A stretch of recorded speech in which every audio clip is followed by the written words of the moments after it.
आप देख रहे हैं हेडलाइंस 24। मैं हूं आपके साथ शाहाना खान। खबरों की शुरुआत करते हैं, मगर उससे पहले एक नजर आज की हेडलाइंस पर।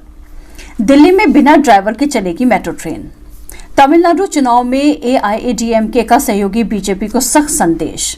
अमरिंदर सिंह बोले फुलिश जब बीजेपी नेताओं ने किसानों को बताया अर्बन नक्सल। अखिलेश ने पंचायत चुनाव को लेकर सरकार पर लगाए गंभीर आरोप। कोविड वैक्सीन को लेकर तैयारियां तेज। गुजरात और पंजाब समेत 4 राज्यों में आज और कल ड्राई रन। सेना प्रमुख जनरल नरवणे 3 दिन की दक्षिण कोरिया की यात्रा पर रवाना। सैन्य सहयोग विस्तार पर करेंगे बातचीत।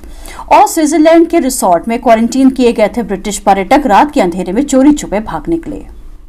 आइए शुरू करते हैं खबरें विस्तार से। प्रधानमंत्री नरेंद्र मोदी ने सोमवार को दिल्ली में देश की पहली ड्राइवरलेस मेट्रो को हरी झंडी दिखाई। देश की पहली बिना ड्राइवर के ये मेट्रो 38 किलोमीटर लंबी मेजेंटा लाइन पर चलेगी। 390 किलोमीटर में फैला दिल्ली मेट्रो का नेटवर्क दिल्ली समेत आसपास के नोएडा, गुरुग्राम, फरीदाबाद, गाजियाबाद जैसे शहरों को जोड़ता है। दिल्ली मेट्रो देश की सबसे बड़ी मेट्रो सेवा है। पहली बार इसका परिचालन 24 दिसंबर 2002 को शाहदरा और 30 हजारी स्टेशनों के बीच 8.4 किलोमीटर मार्ग पर हुआ था। 2002 के बाद दिल्ली मेट्रो के परिचालन में कई बदलाव आए।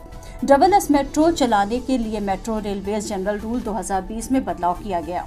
पहले के नियमों के मुताबिक बिना ड्राइवर वाली ट्रेन चलाने की इजाजत नहीं थी। जानकीपुरम वेस्ट और बोटेनिकल गार्डन को जोड़ने वाली ये लाइन एयरपोर्ट एक्सप्रेस लाइन के साथ नेशनल कॉमन मोबिलिटी कार्ड सेवाओं के साथ संचालन करेगी।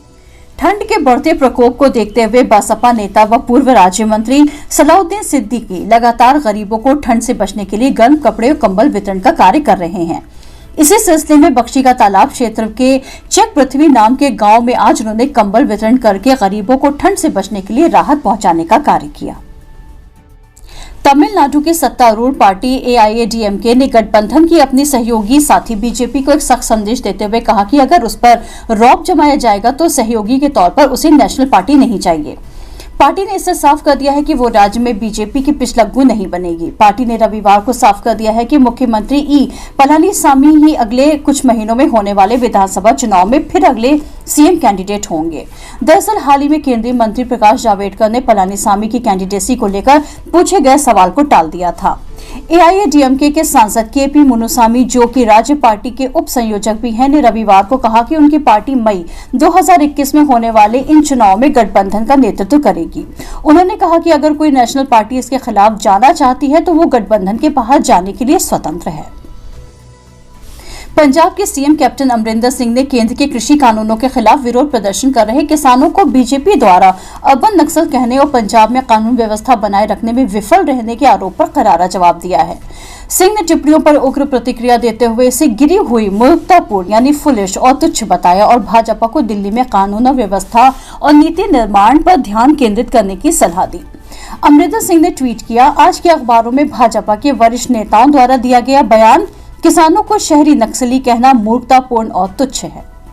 समाजवादी पार्टी के अध्यक्ष और उत्तर प्रदेश के पूर्व मुख्यमंत्री अखिलेश यादव ने रविवार को सरकार पर आरोप लगाया कि जो सरकार प्रदेश में पंचायत चुनाव नहीं करा पा रही वो प्रदेश को क्या चलाएगी।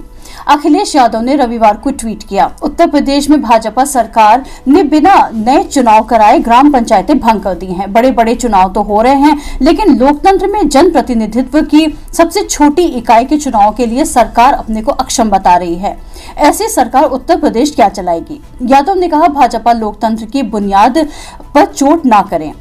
इस संदर्भ में प्रतिक्रिया व्यक्त करते हुए भाजपा के प्रदेश उपाध्यक्ष और पंचायत चुनाव के लिए प्रदेश प्रभारी बनाए गए विजय बहादुर पाठक ने कहा, अखिलेश यादव मुख्यमंत्री रहे हैं और वो ये जानते हैं कि तय समय पर चुनाव होने चाहिए, लेकिन उन्हें ये भी जानना चाहिए कि कोविड प्रोटोकॉल के चलते चुनाव में देरी हो रही है। कोरोना वायरस संकट के बीच कोविड-19 वैक्सीन को लेकर तैयारियां तेज हो गई हैं।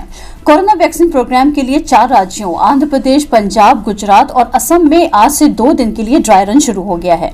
इस ड्राई रन का मकसद वैक्सीनेशन से पहले की सारी तैयारियों का जायजा लेना है। कोल्ड स्टोरेज और परिवहन व्यवस्था की जांच पड़ताल भी इसी ड्राई रन का हिस्सा है। ये कार्यक्रम चारों राज्य के चुनिंदा जिलों में आयोजित होगा। कार्यक्रम के दौरान सभी 4 राज्य केंद्र को अपनी रिपोर्ट देंगे। सरकार की योजना वैक्सीनेशन कार्यक्रम शुरू होने के बाद पहले चरण में 30 करोड़ लोगों को वैक्सीन देने की है। अब तक 2360 ट्रेनिंग सेशन हो चुके हैं और मेडिकल अफसर समेत 7000 कर्मचारियों को प्रशिक्षित किया गया है। उत्तर प्रदेश की राजधानी लखनऊ के एयरपोर्ट पर देसी तमंचा और कारतूस के साथ एक युवक को गिरफ्तार किया गया है। एयरपोर्ट पर सुरक्षा जांच के दौरान तमंचा और कारतूस के साथ गिरफ्तार किया गया युवक लखनऊ से मुंबई की फ्लाइट पकड़ने के लिए एयरपोर्ट पहुंचा था। एयरपोर्ट पर युवक के पास देसी तमंचा और कारतूस मिलने से हड़कंप मच गया। एयरपोर्ट अथॉरिटी ने इसकी जानकारी तुरंत पुलिस को दी। एयरपोर्ट अथॉरिटी ने युवक को पुलिस के हवाले कर दिया। पुलिस ने युवक के खिलाफ आर्म्स एक्ट का मामला दर्ज कर उसे जेल भेज दिया है। युवक से पूछताछ की जा रही है। बताया जा रहा है कि पूछताछ में युवक ने कहा कि तमंचा और कारतूस कहां से आया, इसकी जानकारी उसे नहीं है। जानकारी के मुताबिक लखनऊ के एक अपार्टमेंट में किराए पर रहने वाले दिव्यांश तिवारी नाम के एक युवक को एयर इंडिया की फ्लाइट से मुंबई जाना था। एयर इंडिया की फ्लाइट पकड़ने के लिए वो चौधरी चरण सिंह इंटरनेशनल एयरपोर्ट पहुंचा था। बोर्डिंग पास लेने के बाद एयरपोर्ट के अंदर प्रवेश करने से पहले जब केंद्रीय औद्योगिक सुरक्षा बल के जवानों ने बैग की जांच की तो उसमें कुछ संदिग्ध मिला, जिसके बाद दिव्यांश तिवारी को गिरफ्तार कर लिया गया। आइए अब चलते हैं इंटरनेशनल न्यूज की तरफ। थल सेना प्रमुख जनरल एम नरवणे सोमवार को 3 दिन की दक्षिण कोरिया की यात्रा पर रवाना हो गए। अपनी इस यात्रा के दौरान वो द्विपक्षीय सैन्य सहयोग का विस्तार करने के तरीकों पर कोरियाई देश के शीर्ष रक्षा अधिकारियों से वार्ता करेंगे। अधिकारियों ने बताया कि दक्षिण कोरिया भारत को सैन्य सामान और हथियार की आपूर्ति करने वाला एक प्रमुख देश है। सेना प्रमुख करीब 2 हफ्ते पहले संयुक्त अरब अमीरात और सऊदी अरब की 6 दिवसीय अहम यात्रा पर गए थे। उनकी ये यात्रा खाड़ी के 2 प्रभावशाली देशों के साथ भारत के बढ़ते रणनीतिक संबंधों को दिखाती है। अधिकारियों ने बताया कि दक्षिण कोरिया की राजधानी सियोल में जनरल नरवणे का देश के रक्षा मंत्री, सेना प्रमुख और ज्वाइंट चीफ ऑफ स्टाफ से मिलने का कार्यक्रम है। जनरल नरवणे दक्षिण कोरिया के रक्षा खरीद योजना प्रशासन मंत्री से भी मिलेंगे। सेना ने एक बयान में बताया कि सेना प्रमुख भारत कोरिया गणराज्य के बीच रक्षा संबंधों को आगे बढ़ाने के तौर तरीकों पर भी विचार विमर्श करेंगे। स्विट्जरलैंड के वर्बियर के एक स्की रिसोर्ट में क्वारंटीन किए गए लगभग 400 से ज्यादा ब्रिटिश पर्यटक अपनी छुट्टियां बर्बाद न करने की जद्दोजहद में रात को भाग निकले।